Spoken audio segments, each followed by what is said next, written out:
한 목사님이 매주 병원에서 예배를 인도하는데 어느 날은 예배를 마쳤는데 한 환우가 자신을 찾아왔습니다. 그리고 이렇게 이야기하더래요.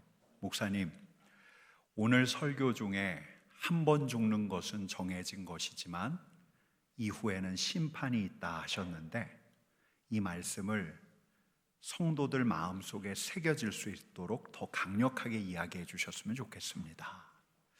이분에게 무슨 사연이 있나 궁금했는데 이분은 2005년 그분의 나이 62세 때 뇌 안에 있는 동맥과리가 터졌어요. 그리고 대학에서 27일간 혼수 상태로 지냈는데 그가 이때 어떤 경험을 했다는 거예요.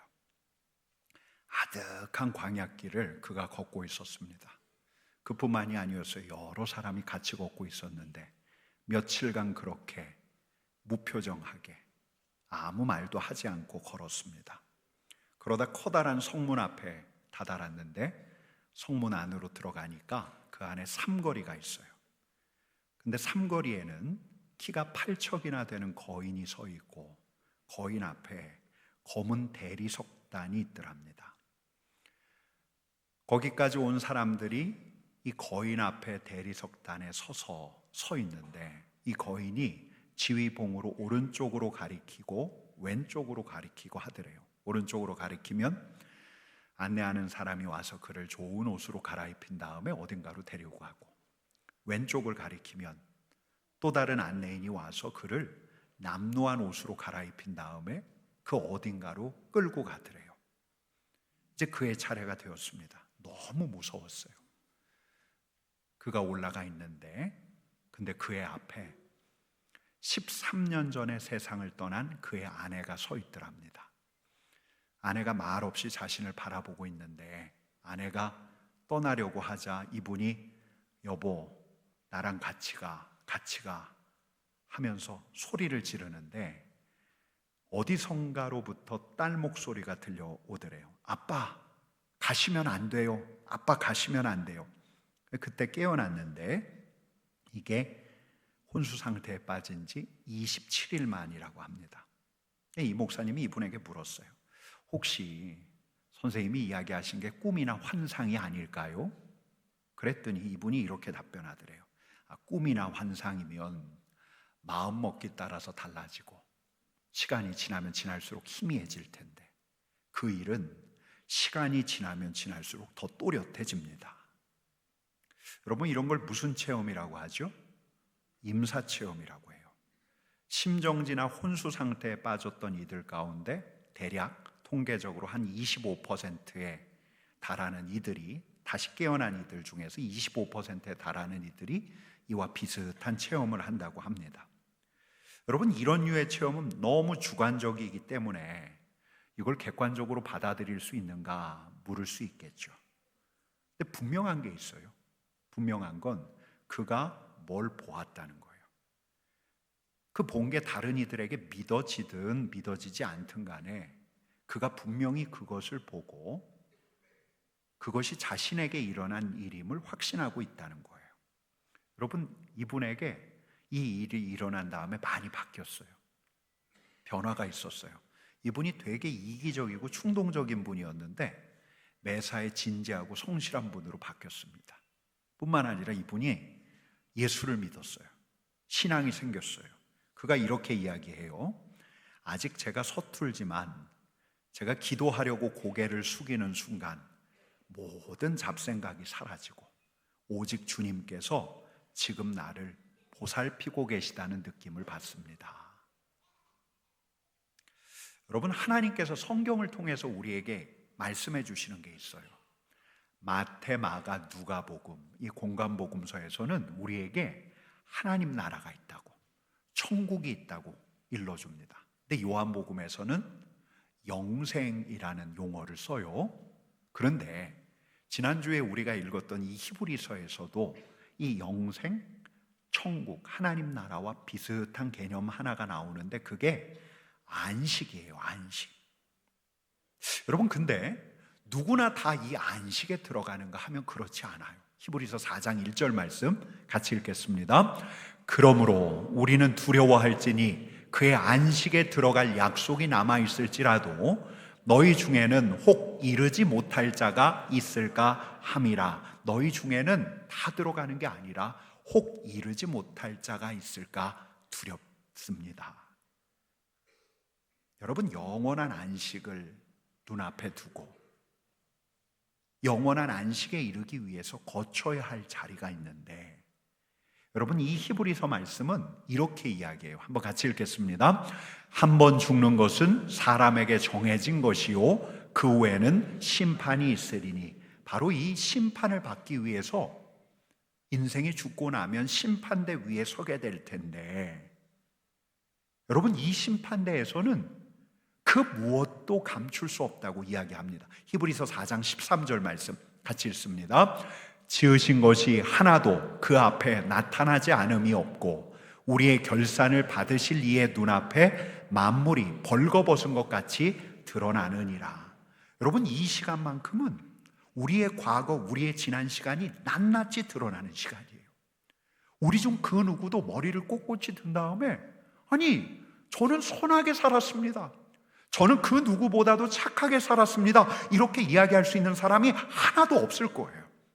여러분, 어쩌면 이 순간은 우리가 마지막으로 경험하는 두려움의 자리일는지 몰라요. 여러분, 근데 바로 그 자리에서 내가 착하게 살았습니다라고 감히 이야기할 수 없는 그 자리에서 우리가 할 수 있는 최선의 말이 뭘까요? 여러분, 우리가 그 앞에서 할 수 있는 말이 뭘까요? 여러분, 우리는 오늘 그날을 위해 우리가 할 말을 준비해 두려고 해요. 그 말이 어떤 말이냐? 골고다의 십자가에서 심판을 받으신 예수님이 나의 주님이십니다. 예수님께서 제 구원자이십니다. 여러분, 이게 우리가 할 수 있는 말이에요. 아니, 우리가 해야 하는 말이에요. 여러분, 지난주 말씀드린 대로 예수 그리스도의 십자가는 운명의 교환이 일어난 자리예요. 예수님이 십자가에 달리신 다음에 뭐라고 외치셨습니까? 나의 하나님, 나의 하나님, 어찌하여 나를 버리셨나이까? 여러분, 이건 심리적으로 버림받았다는 느낌을 받은 게 아니에요. 정말로 버려졌어요. 예수 그리스도의 십자가는 하나님께 예수께서 버려지신 자리였어요. 예수께서 버려지심을 당함으로써 우리가 하나님께 받아들여졌어요. 여러분, 우리의 은밀한 과거까지 샅샅이 아시는 하나님 앞에서 뿐만 아니라 그 자리에 함께 계신 우리를 대신해서 하나님께 버려지는 자리까지 내려갔던, 그 절망까지 경험했던 그리스도 앞에서 여러분, 우리가 할 말, 우리가 할 수 있는 말은 예수님, 주님이 나의 구원자이십니다 라는 고백일 텐데, 여러분, 근데 그 자리가 너무 엄중하고 엄한 자리이기 때문에 입이 얼어붙어서 이 고백마저 나오지 않는다면 여러분, 저는 이렇게라도 소리를 내려고 해요. 주님, 주님. 여러분, 히브리서 오늘 본문 바로 앞에 있는 말씀이 이 4장 13절 말씀인데, 이 4장 13절 말씀을 최근에 새로 번역된 새한글 성경에서는 이렇게 번역하고 있습니다. 우리 같이 읽겠습니다. 하나님 앞에서 숨겨져 있는 창조물은 없습니다. 모든 것이 하나님의 눈앞에 알몸으로 꼼짝없이 드러납니다. 우리는 하나님께 해명해야 합니다.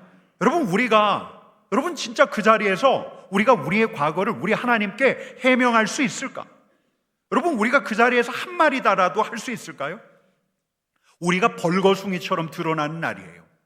우리의 과거가 낱낱이 드러나는 날인데, 여러분, 그래서 우리가 할 수 있는 최선의 말은 우리의 구원자 되신 우리 주님을 바라보며 주님, 예수님 하고 부르는 건데, 여러분, 이 4장 13절 다음에 나오는 오늘 본문을 보며 히브리서 기자가 그래, 맞아, 바로 그 심판대에서는 주님을 부르는 게 맞아 라고 일러주는 것 같아요. 여러분, 4장 14절 말씀 같이 읽어보겠습니다. 그러므로 우리에게 큰 대제사장이 계시니 승천하시니 곧 하나님의 아들 예수시라. 우리가 믿는 도리를 굳게 잡을지어다. 여러분, 우리의 허물, 우리의 죄악, 우리가 그동안 뱉은 말, 우리가 그동안 해왔던 행동, 이 모든 것에 대해서 우리를 다 아시는 우리 하나님 앞에서 우리가 해명해야 할 순간이 오는데, 여러분, 우리를 다 아시는 우리 하나님 앞에서 우리가 뭘 더 해명할 수 있겠어요? 우리가 하나님 앞에서 무슨 변명이라도 할 수 있겠어요? 그래서 히브리서 기자는 말하는 거예요. 그러므로 우리에게는 큰 대제사장이 계신다. 주님하고 부르는 그분이 우리를 대변해 주시는 우리의 대제사장이시라는 거예요. 여러분, 근데 이 대제사장 하는데 대제사장이 어떤 인물이에요? 여러분, 대제사장은 하나님의 백성과 하나님을 중재하는 인물이에요. 하나님의 백성을 대변하고 하나님의 백성들, 거룩하지 않은 하나님의 백성들을 우리 하나님 앞에 다시 세웠던 이가 바로 대제사장이에요. 아니, 뭐 그냥 하나님의 백성이면 하나님 앞에 서는 거 아닙니까? 여러분, 혹시 그렇게 생각하십니까? 아니, 뭐 하나님의 백성이면 당연히 하나님 앞에 그냥 서야 되는 거 아니에요? 여러분, 우리 같은 현대인들은 어떤 관계든지 일단 수평적인 관계가 이상적인 관계라는 걸 전제를 해요. 뭐 직장 안에서 직위를 생각할 때 상하 관계, 수직적인 관계를 생각하지, 기본적으로 인간은 존엄하고 평등하잖아, 이걸 생각해서, 그래서 그런가? 여러분, 우리는 하나님과의 관계에서도 우리도 모르게 우리 하나님을 지나치게 편안하게, 지나칠 정도로 만만하게 생각하곤 해요. 여러분, 근데 구약 시대만 하더라도 하나님의 백성들은 이런 편안한 관계를 상상할지도 못했어요. 하나님은 창조주인데, 우리 하나님은 창조주, 우리는 피조물, 그분의 피조물에 불과한데, 게다가 우리 하나님은 거룩하신 분인데 우리는 거룩하지 않은데 선하게 살아가려 하더라도 여러분, 우리 안에 이기적인 생존 욕구가 있다는 거 알아요. 세상에서 적당하게 타협하면서 살아가면서 때도 묻혀요. 우리 안에 흠결이 일어나기 일쑤예요. 여러분, 그러니 감히 그분 앞에 서 있는다는 것 자체를 상상도 못했던 거예요. 구약의 하나님의 백성들, 여러분, 실제로 그랬어요.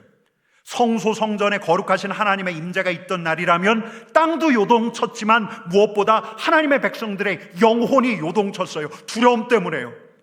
하나님의 백성이라 할지라도 거룩하신 우리 하나님을 대면한다는 것 자체를 생각조차 할 수 없는 일이었어요.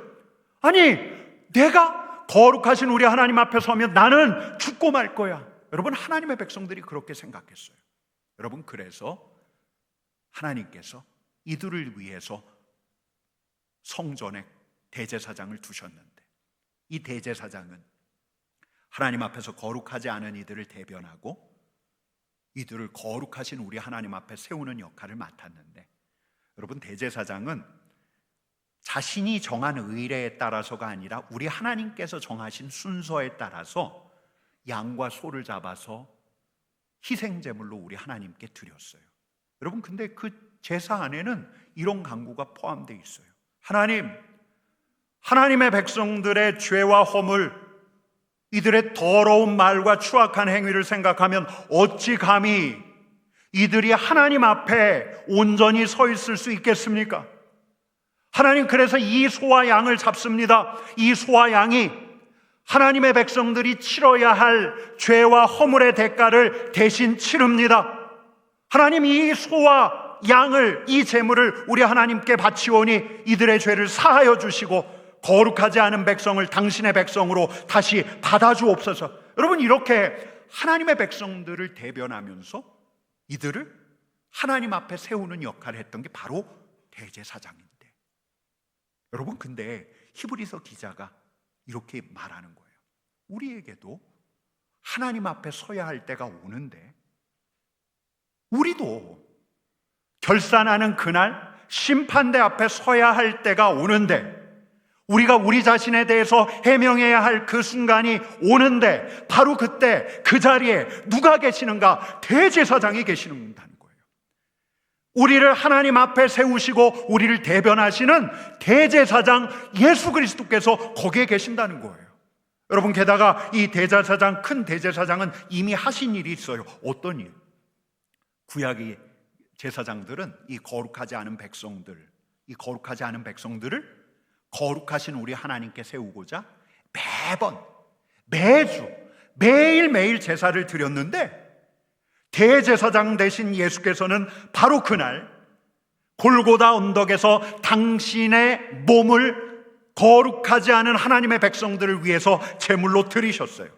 거룩하신 분 앞에 세우고자, 우리로 하나님께, 거룩하신 분께 받아들이게 하시고자, 여러분, 우리를 대신해서 십자가에 피 흘려 죽으시고 제물이 되신 거예요.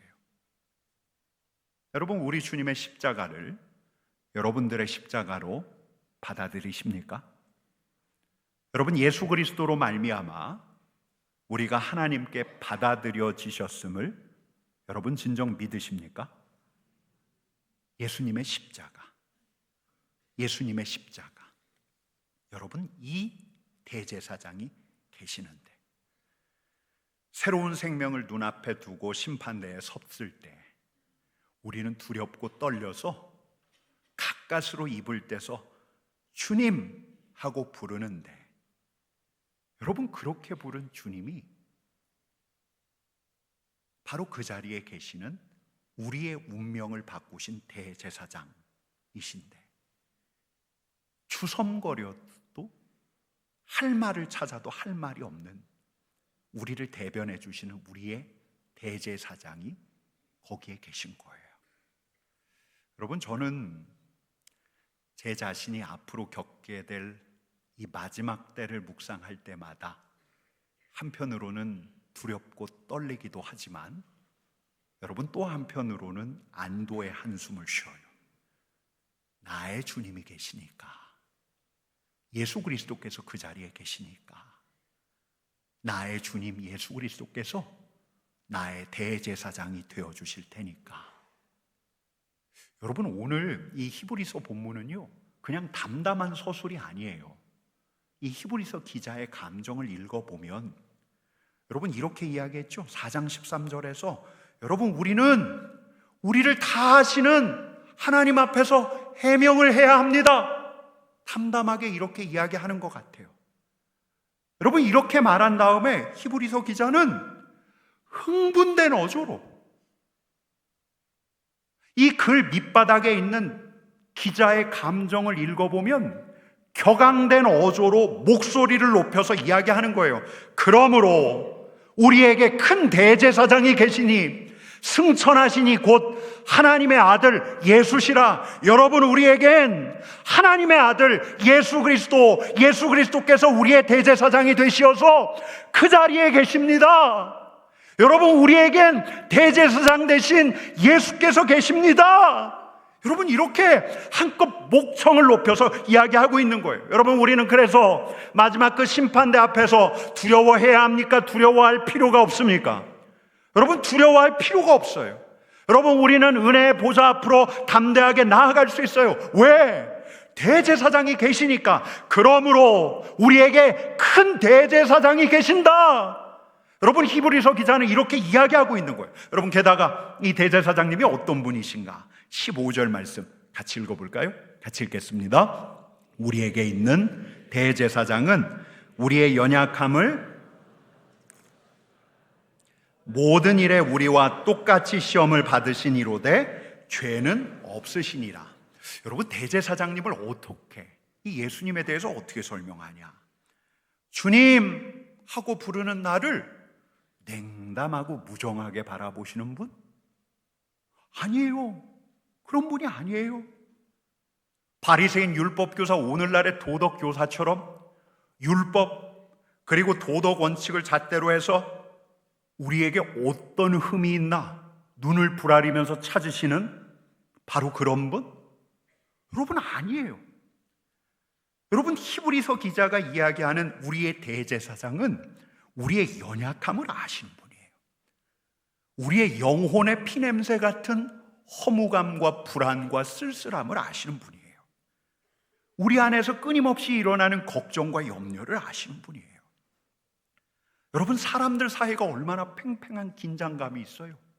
그 팽팽한 긴장을 아시고 수많은 선택과 결정의 순간에 선을 택하기보다는 오히려 현실과 타협하고자 인간적으로 고뇌하는 게 바로 인생이라는 것을 아시는 분이세요. 우리와 똑같이 수많은 유혹과 시험 속에서 살아가셨던 분이 우리의 대제사장 예수 그리스도세요.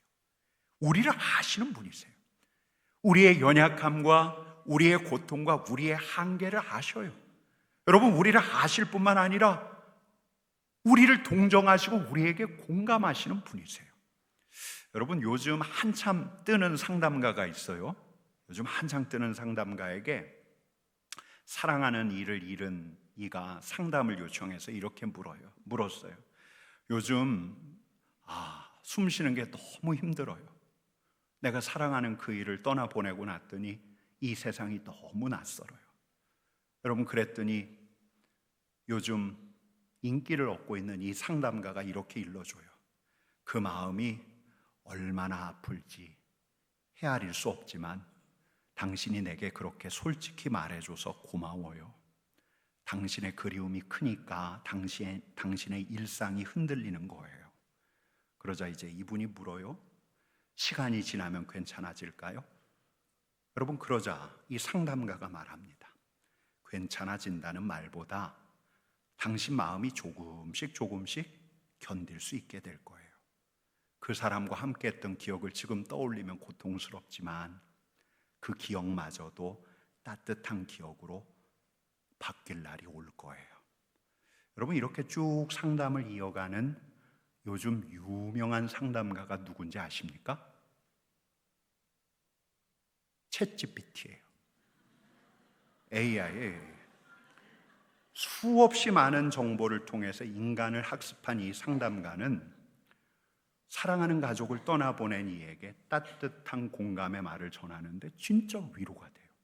여러분은 어떻게 생각하세요? 이제 동서고금의 전통적인 지혜와 수많은 심리학자들과 사상가들의 글을 통해서 인간의 감정을 학습하고 이에 대한 반응을 학습하고 어떻게 위로해 줘야 할까를 학습하고, 그래서 인간의 마음을 어루만지는 상담가가 되었는데, 여러분, 우리가 지금 이런 시대를 살아가고 있어요. 근데 묻고 싶은 거예요. 여러분, 근데 저는 묻고 싶어요. 이 AI가 인간을 알까? 인간의 감정을 글로 읽을 수는 있지만 인간의 감정을 느끼고 인간의 고통, 시간이 지나도 사무치게 그리운 그 그리움과 외로움과 두려움과 불안을 이 AI가 알까? 여러분, 인간이 단지 합리적인 결과를 도출하는 기계가 아니에요.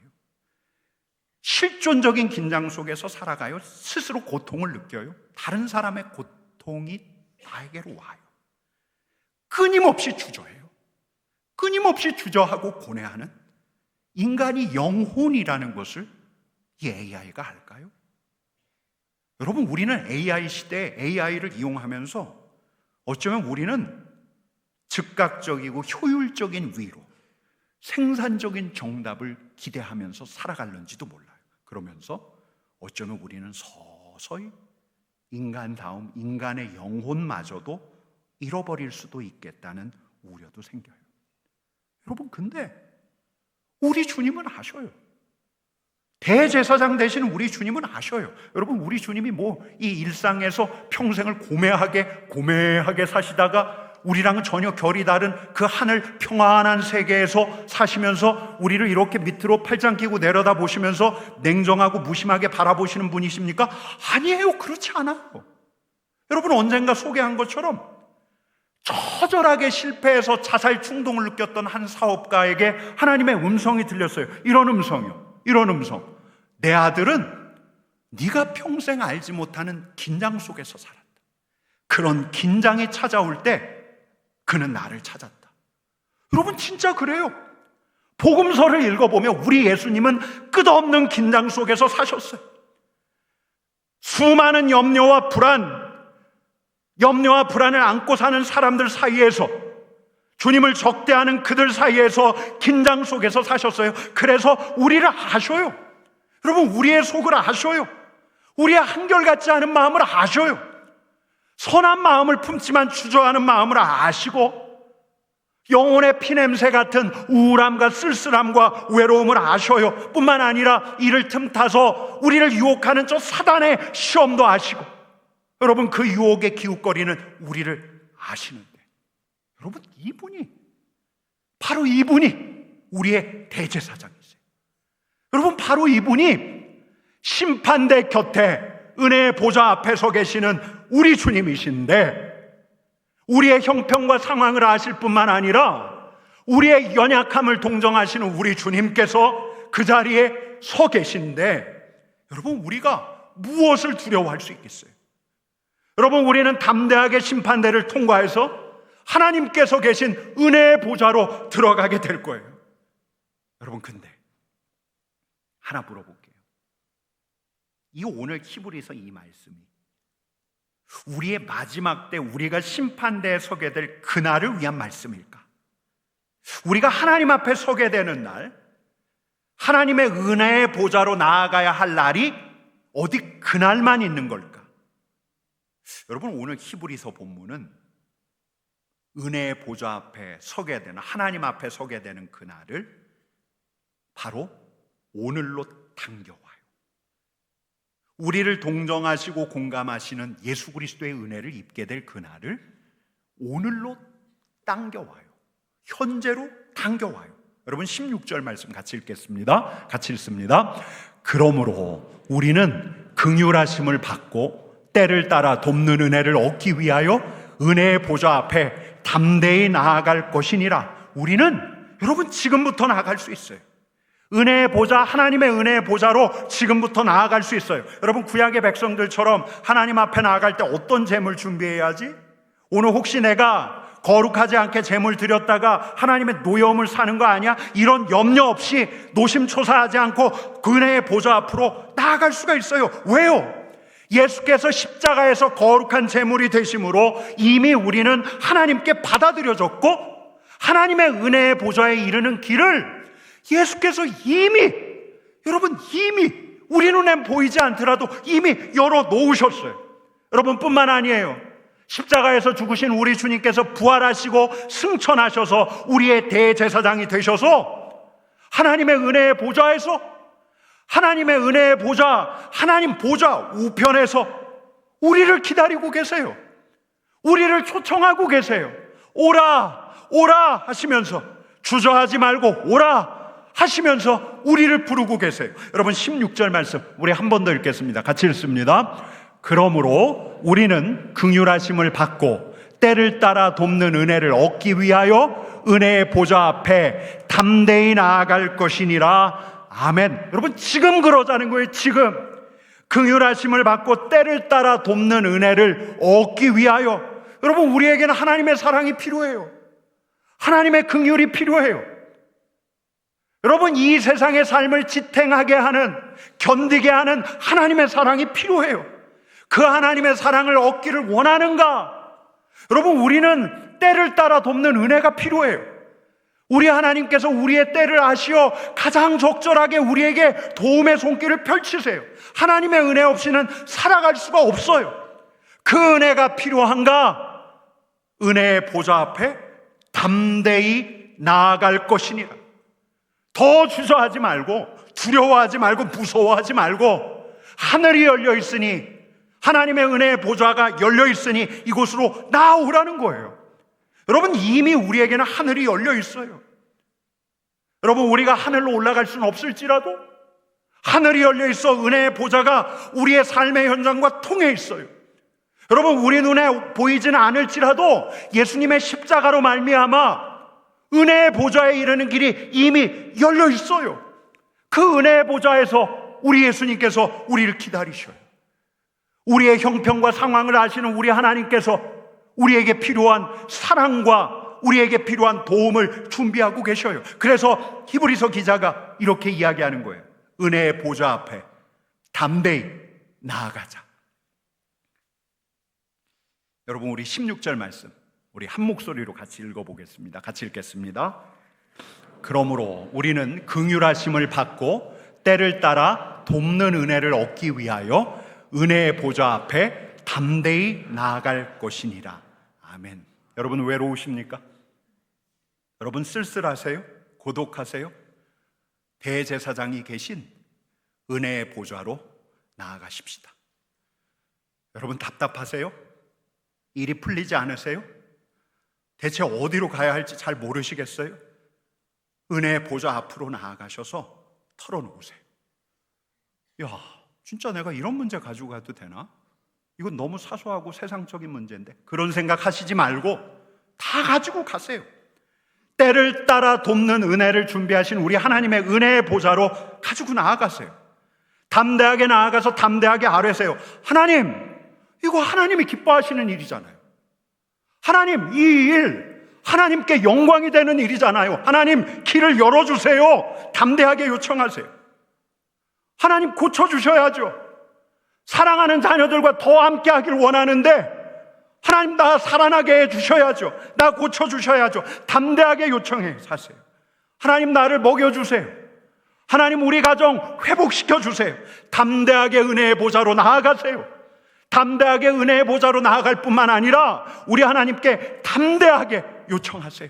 여러분, 우리는 그럴 자격이 있는 사람들이에요. 대제사장 되신 우리 주님께서 우리를 은혜의 보좌로 초대하고 계세요. 담대하게 오라 말씀하셔요. 담대하게 요청하라 말씀하셔요. 여러분, 우리는 그럴 수 있는 사람들이에요. 하나님의 자녀, 우리는 그럴 수 있는 사람들이에요. 언제든지 하나님의 은혜의 보좌로 달려나갈 수 있는 사람들이에요. 여러분, 제가 얼마 전에 어떤 영상을 보는데 이 10몇 년 전 돌아가신 그 목사님이 한 말이 있는데요. 그 말이 요즘에 계속 제 뇌리에서 맴돌아요. 그분이 이렇게 이야기했어요. 생각 대신에 기도하셔야 합니다. 문제가 생기면 골똘히 생각하지 말고 기도하세요. 기도를 하면 하나님이 움직여요. 생각하면 내가 움직이지만 기도하면 하나님이 움직여요. 생각하는 거 그만두고 하나님께 기도하세요. 하나님 마음에 합해야 돼요. 기도하면 무슨 일이 생기는가? 믿음이 생겨요. 생각하면 믿음이 안 생겨요. 연구해도 믿음 안 생겨요. 애를 써도 안 생겨요. 울어도 안 생겨요. 기도하면 믿음이 생겨요. 여러분, 내 안에서 맴도는 생각으로 해법을 찾을 수 있다고 생각하지만 여러분, 우리 그리스도인들에게는 대제사장이 계신, 사랑과 은혜를 준비하고 계신 선한 우리 하나님 계신 은혜의 보좌가 있어요. 바로 그 은혜의 보좌 앞으로 나아가서 대제사장 되신 예수의 이름으로 은혜의 보좌에 계신 우리 하나님께 자비와 도움을 구할 수가 있어요. 여러분, 그렇게 은혜의 보좌에서 우리가 무릎을 꿇고 우리의 마음을 아뢰고 우리의 갈망, 우리의 바람을 우리 주님께 아뢰일 때 여러분, 우리에게 믿음부터 주세요. 그러고 나면 보여요. 일을 이루어 가시는 우리 하나님의 역사가 보여요. 여러분, 저는 우리가 있는 그 어디나, 예수 그리스도의 십자가 이후에 우리가 있는 그 어디나 은혜의 보좌와 연결된 자리라고 믿어요. 여러분, 이 자리가 은혜의 보좌 앞에 있는 자리예요. 하늘이 열려 있고 우리 눈엔 보이지 않지만 대제사장 되신 우리 주님께서, 우리의 상황과 형편, 우리의 마음을 아시는 우리 주님께서 지금 여러분을 주목하고 계시는 이 자리가 바로 은혜의 보좌예요. 우리 하나님의 사랑, 우리 하나님의 선한 도우심, 우리 하나님께서 그것을 준비하고 여러분 한 사람 한 사람을 보고 계신 이 자리가 여러분 은혜의 보좌예요. 여러분, 그 은혜의 보좌로 담대히 나아가 여러분 우리의 마음을 생각만 하지 말고 내 친구에게만 이야기하지 말고 은혜의 보좌에 계신 대제사장 되신 우리에게 사랑과 도움을 예비하고 계신 여러분 우리 하나님께 아뢰십시다. 우리 하나님께 말씀드리십시다. 여러분, 지금 한번 해보십시다. 지금 한번 여러분 눈을 한번 감아보세요. 어디가 은혜의 보좌일까?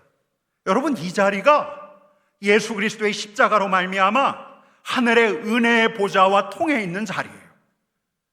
여러분, 대제사장 되신 예수 그리스도를 믿으십니까? 여러분, 예수 그리스도의 십자가의 구원을 믿으십니까? 여러분, 그러면 이 자리가 은혜의 보좌예요. 여러분, 은혜의 보좌에 계신 우리 하나님께 우리가 담대히 나아가면 돼요. 두려워하지 말고, 의심하지 말고, 주저하지 말고 담대하게 주님 앞에 나아가서 여러분, 우리의 마음을 있는 그대로 아뢰자고요. 우리의 소원을 있는 그대로 아뢰자고요. 이 자리가 은혜의 보좌와 통해 있는 자리. 여러분, 이 시간에 우리의 마음을 은혜의 보좌에 계신 우리 하나님께 고백하기를 원합니다. 여러분, 잠깐 기도하겠습니다. 같이 기도하십시다.